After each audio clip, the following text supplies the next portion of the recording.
Bueno, hermanos, vamos a comenzar nuestra cátedra de esta noche.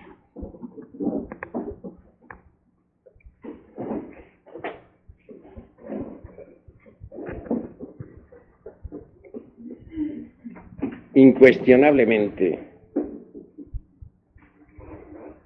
la humanidad terrestre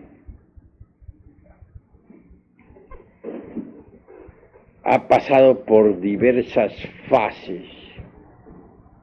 de desenvolvimiento, y esto es algo que debemos analizar juiciosamente.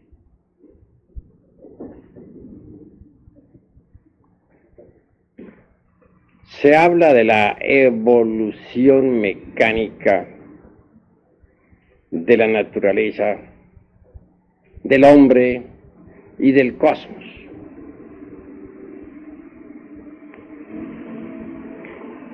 Desde el punto de vista antropológico, hemos de comprender que existen dos clases de evolución. La primera se iniciaría, obviamente, con la cooperación sexual debidamente comprendida en todos y cada uno de sus aspectos.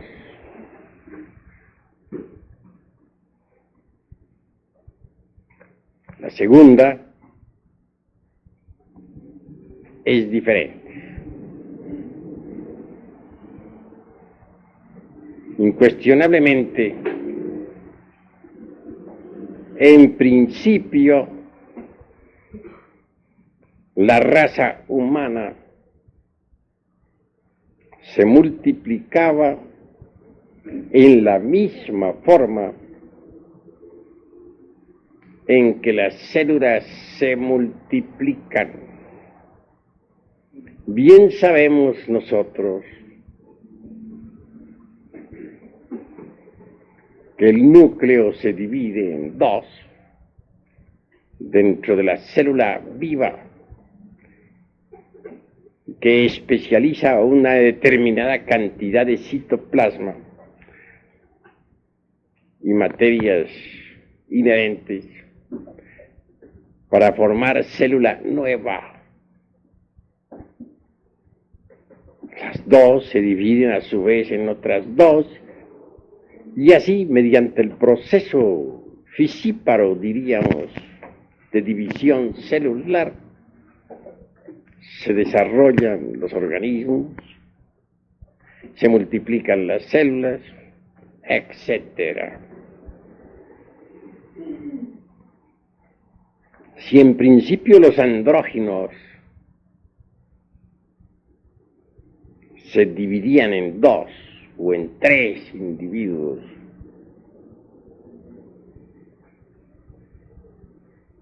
para reproducirse, más tarde todo eso cambió y hubo de prepararse el organismo para reproducirse posteriormente mediante la cooperación sexual.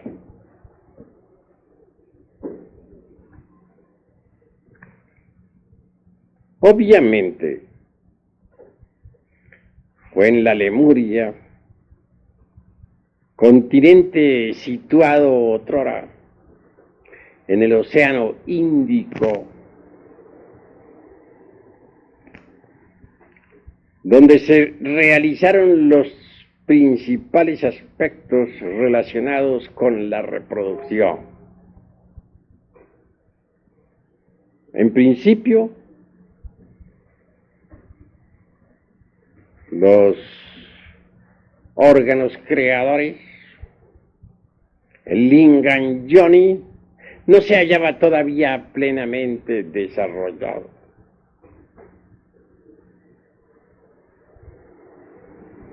se hacía necesario que estos órganos de la especie cristalizaran totalmente y se desenvolvieran a fin de que más tarde en el tiempo pudiera realizarse concretamente la reproducción de la especie humana mediante la cooperación sexual. Así que, conforme estos órganos masculino, femenino se fueron desarrollando, ya no diríamos en el ser humano meramente andrógino, sino hermafrodita. Se sucedieron hechos bastante interesantes desde el punto de vista biológico y psicosomático.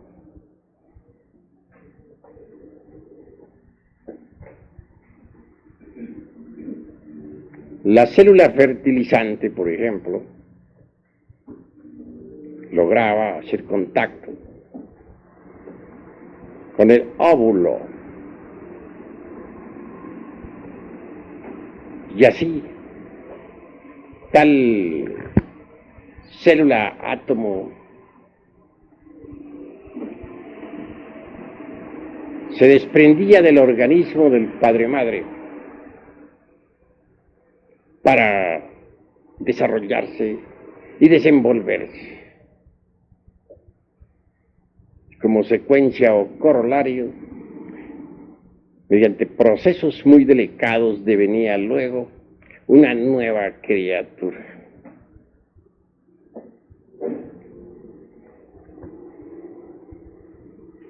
El segundo aspecto de esta cuestión fue también bastante interesante.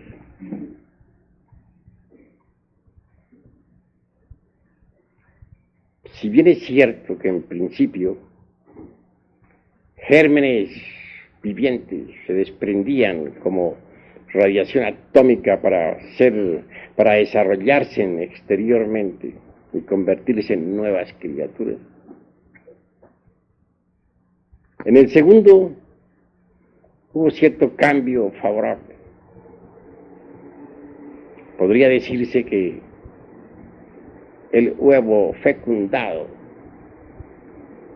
el óvulo que normalmente el sexo femenino elimina de sus ovarios cada mes,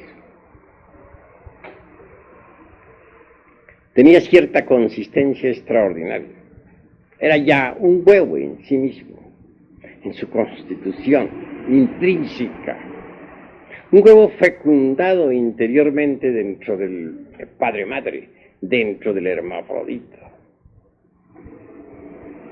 Un huevo que al salir al mundo exterior podía desenvolverse o incubarse hasta que al fin se abría para que una criatura emergiera de allí.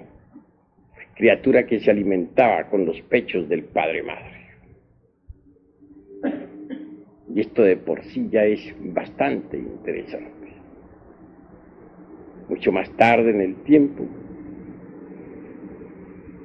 fue notándose que ciertas criaturas devenían a la existencia con un órgano más desarrollado que otro. Al fin llegó el momento en que la humanidad se dividió en sexos opuestos.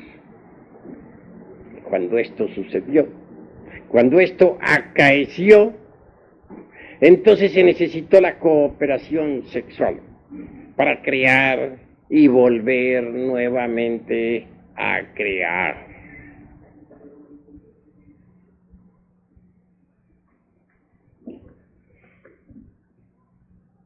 Las genealogías de Haeckel con respecto al posible origen del hombre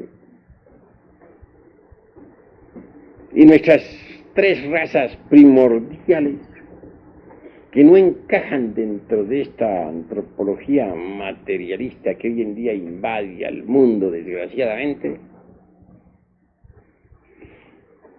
son en verdad el hazmerreír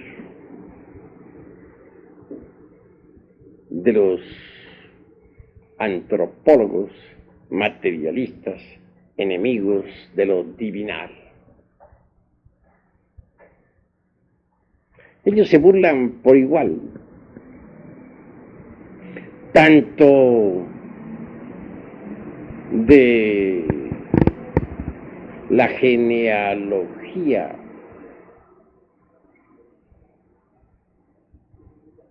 de un Haeckel, de las genealogías, para hablar en plural, como de los linajes aquellos de Homero. Recuerden ustedes claramente a Aquiles, el ilustre guerrero, hijo de Marte, a Agamenón, hijo de Júpiter, el que desde lejos manda, etc. Frases o palabras poéticas de aquel hombre que cantara en otros tiempos a la vieja Troya y a la cólera de Aquiles, el guerrero.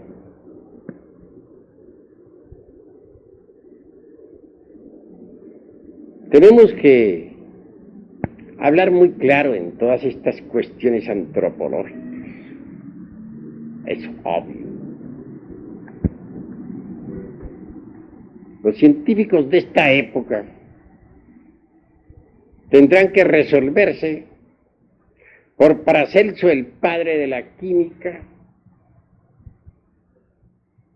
o por el Saussure de Haeckel, el famoso Saussure mitológico.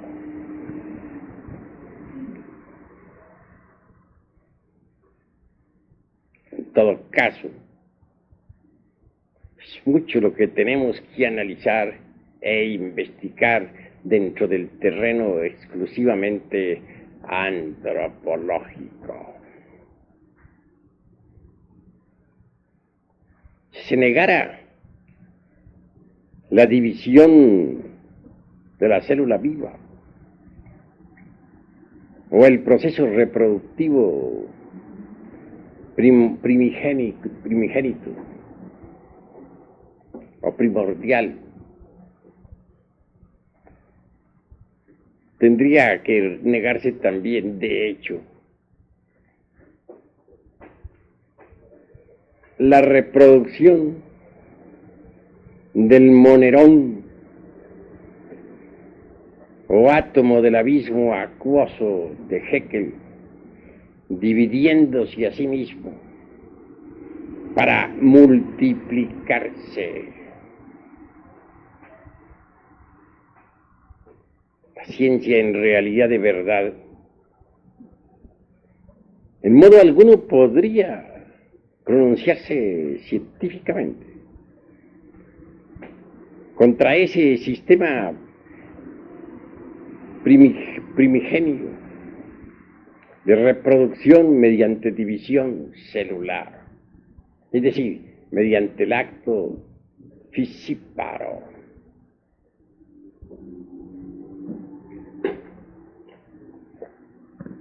Sin embargo, nos damos cuenta claramente de que estas dos teorías expuestas sobre la forma como comenzara la reproducción, ya por medio de la cooperación sexual, o aquella otra en que los órganos creadores deben desarrollarse antes de iniciarse la posible cooperación, es muy discutible y espinoso. Todas las teogonías religiosas, desde la órfica, es bastante antigua, hasta la Biblia cristiana, Nos hablan de un comienzo mediante cooperación sexual. Es más bien simbólico. Podría repetirse a cargo de la alquimia, pero no científico, antropológico, que no podría comenzar un proceso evolutivo con cooperación sexual, claramente, cuando todavía los órganos creadores no han sido creados. Obviamente tiene que haber habido un periodo de preparación para la reproducción mediante cooperación. Un periodo durante el cual los órganos creadores hubieron de desarrollarse y desenvolverse en la fisiología orgánica del ser humano.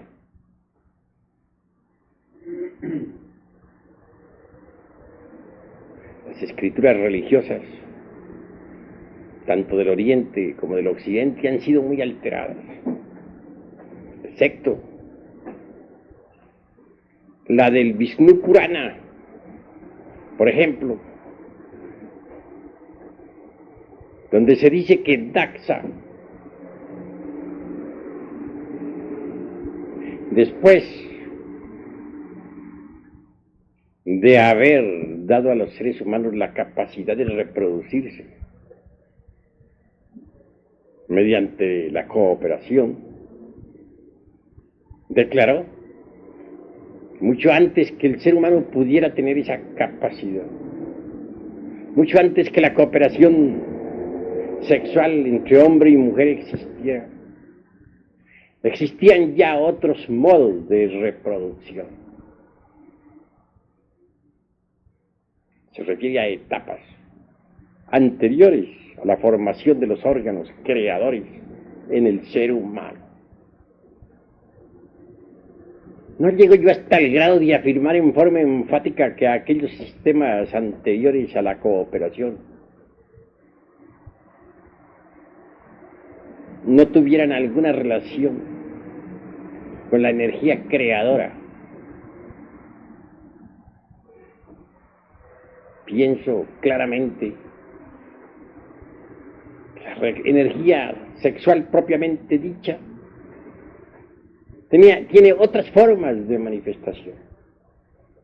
Antes de que los órganos creadores en la humana especie se hubiesen desarrollado, tal energía tuvo otros modos de expresión para crear y volver nuevamente a crear.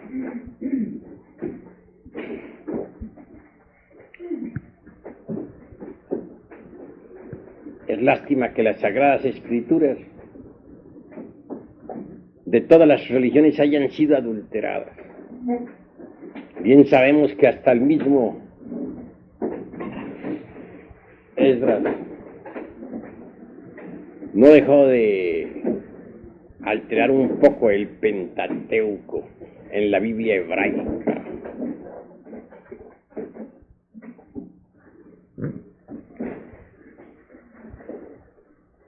Pero a todas estas se hace indispensable que nosotros sigamos analizando y reflexionando. ¿Dónde se desenvolvieron las distintas razas? Ya hemos dicho muchas veces que eso del noépitecoide resulta bastante absurdo. Lo mismo que su sinocéfalo con cola, el mono sin cola y el hombre arbóreo. Cuestiones de mera utopía que no tiene basamentos de ninguna especie. Ya nos reímos bastante sobre el Saussure mítico de Haeckel, aquella especie de chango con capacidad ablativa, algo así como el eslabón perdido entre el mono y el hombre.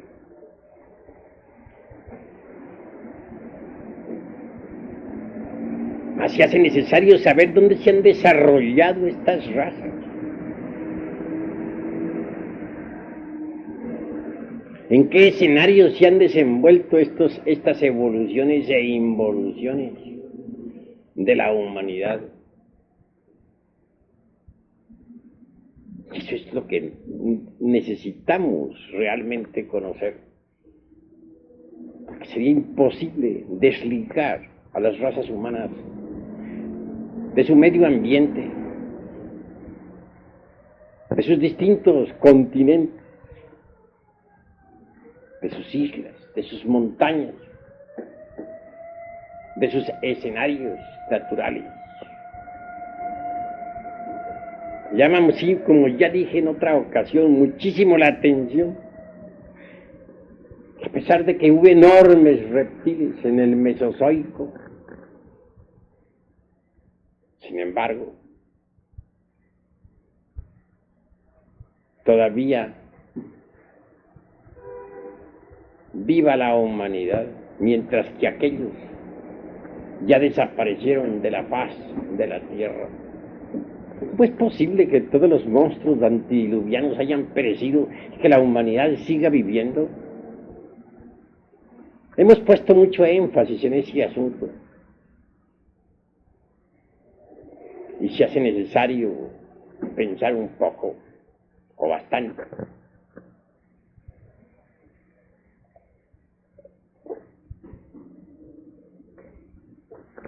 Que el ser humano esté relacionado con su ambiente es algo que no se puede negar. Que hayan existido otras formas de reproducción distintas a las de la cooperación sexual es también innegable. Pero conviene conocer algo sobre el ambiente donde se desarrollaron las distintas razas. Urge que poco a poco vayamos estudiando los distintos escenarios de la naturaleza. No negamos en modo alguno que hay hechos que los astrónomos verdaderamente no conocen.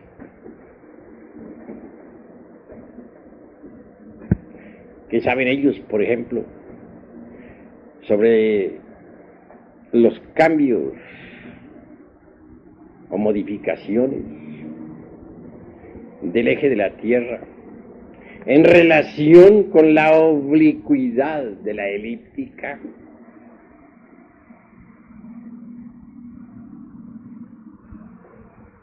Laplace, aquel que inventara su famosa teoría, que hasta hoy existe, afirmando que todos los mundos salen de sus correspondientes nebulosas, hecho que nunca ha sido comprobado.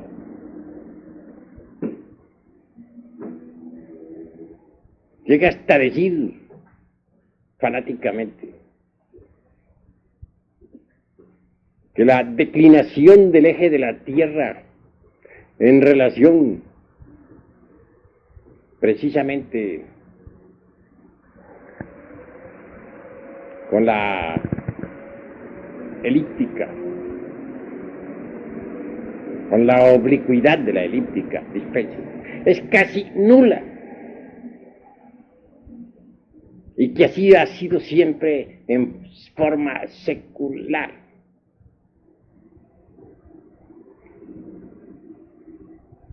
La geología incuestionablemente está en contra, hasta cierto punto, de estos conceptos de la astronomía.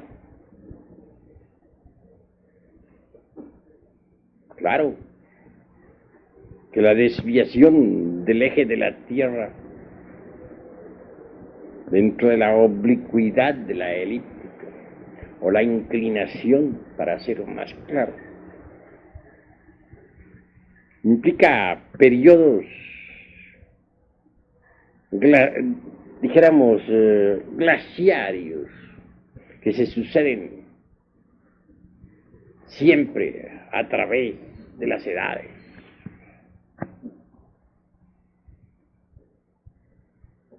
Si negáramos los periodos glaciarios, estaríamos afirmando cosas absurdas. porque las glaciaciones están completamente demostradas y tienen su base precisamente en la desviación del eje de la Tierra, en su inclinación, dentro de la oblicuidad, de la elíptica.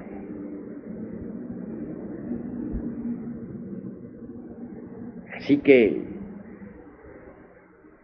está demostrado con entera claridad mediante los estudios geológicos tal desviación que niegan los astrónomos. Geología y astronomía se encuentran pues opuestas en esta cuestión.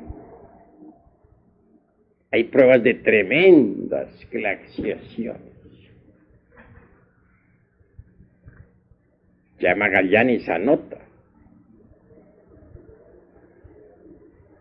determinadas épocas de calor o trópico en el Ártico, acompañadas simultáneamente de glaciaciones y frío intenso en el Antártico. Hemos llegado a un punto bastante interesante, y es esta cuestión de los glaciales.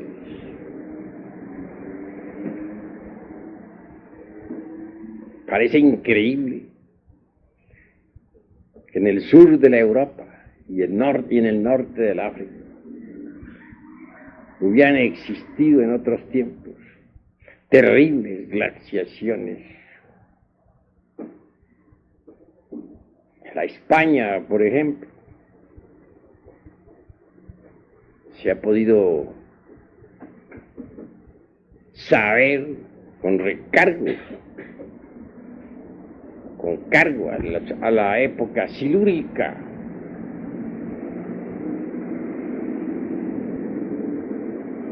Que existieron glaciaciones tremendas.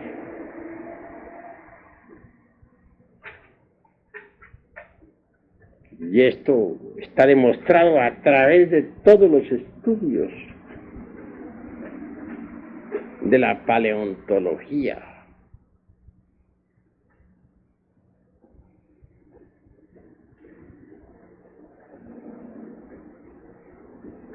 En tanto, nadie podría hoy en día negar que se han descubierto, por ejemplo, en la Siberia, y especialmente en la desembocadura de ciertos ríos, como el Obi y otros, cadáveres momificados de animales antediluvianos. Esto significa que la Siberia, que fue tan fría, en otros tiempos fue trópico de gran calor. Lo mismo que la Groenlandia, la península escandinavia de Suecia y Noruega, hasta Islandia, y todo esa herradura que rodea totalmente al Polo Norte. Si hubiera habido calor en esas regiones, imposible, diría cualquiera. Y sí, la paleontología lo ha confirmado. Criaturas bastante interesantes han sido descubiertas precisamente en las citadas bocas de los ríos que he citado, que he mencionado. Y esto nos invita a todos a la reflexión. Durante la época de la Atlántida, Los polos norte y sur no estaban donde están ahora. Entonces el polo norte, el Ártico, estaba ubicado sobre la línea ecuatorial, en el punto más extremo oriental del África, y el Antártico, el polo sur, se hallaba exactamente ubicado sobre la misma línea ecuatorial, hacia el opuesto. Un lugar específico en el Pacífico.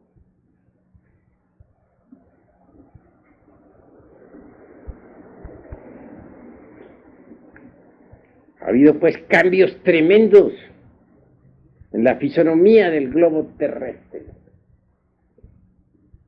Los verdaderos mapas antiguos son desconocidos para los sabios de esta época. En las criptas secretas de los lamas en los montes Himalayas hay mapas de la Tierra antigua, mapas que demuestran que nuestro mundo tuvo otra fisonomía en el pasado. Pensemos en Lemuria, ese gigantesco continente ubicado entonces en el Índico. Estaba unido a Australia, pues Australia es parte de la Lemuria, lo mismo que toda la Oceanía. El Ártico se hallaba ubicado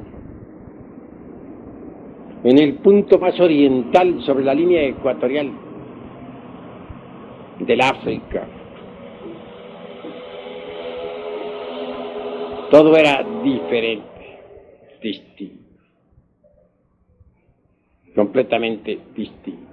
Por aquella época acaeció un glacial de esos terribles. Esa glaciación se proyectó precisamente desde el polo ártico, ubicado en el África, hacia la Arabia, o sea, hacia el sudoeste del Asia. Y también cubrió completamente, o casi completamente, a la Lemuria. Toda esa zona se le llenó de hielos, mas no logró pasar tal glaciación el Mediterráneo.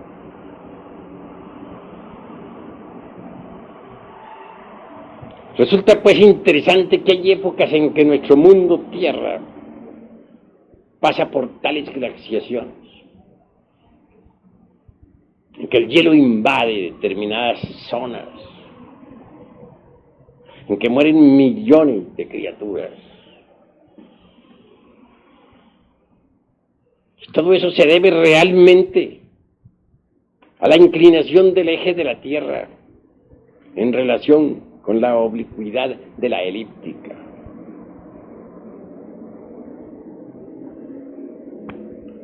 El ser humano ha tenido que desarrollarse en distintos escenarios. Y nosotros debemos conocer a fondo cuáles son esos escenarios. Cómo surgió la América, cómo apareció la Europa, cómo se hundió la Lemuria, cómo desapareció también la Atlántida. La Lemuria fue aceptada por Mr. Darwin y existe todavía en el fondo del Océano Índico. A través de sucesivas conferencias iremos estudiando todos estos escenarios donde la raza humana se ha desenvuelto. Obviamente, Los organismos han pasado por distintos cambios morfológicos en tales o cuales ambientes. Si dijéramos nosotros, por ejemplo, que el animal intelectual equivocadamente llamado hombre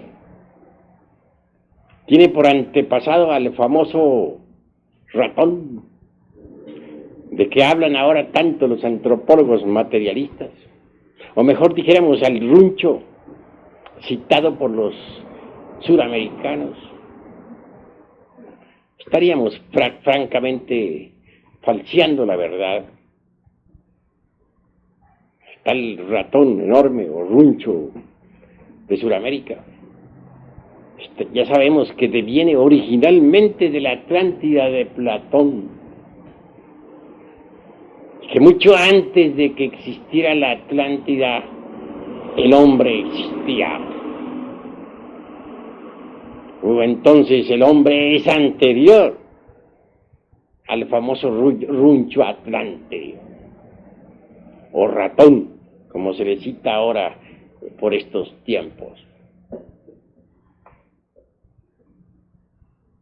Si dijéramos que el hombre deviene originalmente de ciertos primates y más tarde de ciertos homínidos de la antigua tierra lemúrica, tan aceptada por Mr. Darwin, también estaríamos falseando la verdad. Porque antes de que los simios existieran, mucho antes de que hubieran aparecido los tan cacareados primates u homínidos, el hombre ya existía. Aún más, antes de que la reproducción de las especies se desenvolviera por cooperación, el hombre ya existía. El hombre es muy anterior todavía a la misma Lemuria, tan aceptada por Mr. Darwin.